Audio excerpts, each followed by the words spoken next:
flash info, l'affaire du meurtre dans la mosquée avance. Contrairement à ce que certains voulaient déjà instrumentaliser, aucun motif religieux ou racial. Le tueur a dit s'être levé avec l'envie de tuer sans aucune autre motivation. Et en plus, le meurtrier issu d'une famille rome-bosnienne. Une famille qui devait être expulsée mais qui a été maintenue en France par un juge de gauche. Résultat, c'est la gauche qui a du sang sur les mains, c'est l'immigration incontrôlée qui tue. Pas besoin d'accuser les Français, les mécréants, pas besoin d'accuser l'islamophobie. Quand on protège n'importe qui, on récolte n'importe quoi. Bref, je vous mets la vidéo à la fin, là je suis désolée, j'ai des soucis... de chargement des vidéos là sur X, donc je vous la mets à la fin. Je l'ai pas coupé là cette fois-ci, j'ai pas trop le temps. C'est juste pour faire un petit breaking news. Et voilà, bon, bah à la prochaine, et on va regarder un peu l'avancée de cette histoire hallucinante. Est-ce que du coup Mélenchon va verser des larmes?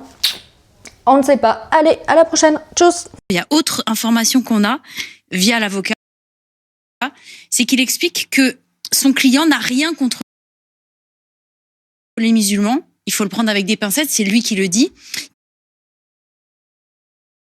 Qu'il s'est levé le matin, qu'il avait envie de tuer quelqu'un, mais que ça n'avait rien à voir avec un motif raciste, qu'il a tué, entre guillemets, la première personne sur laquelle il est tombé. Alors évidemment, effectivement, c'est des fils qu'il va falloir dénouer avec les enquêteurs, et c'est la position de l'avocat, et c'est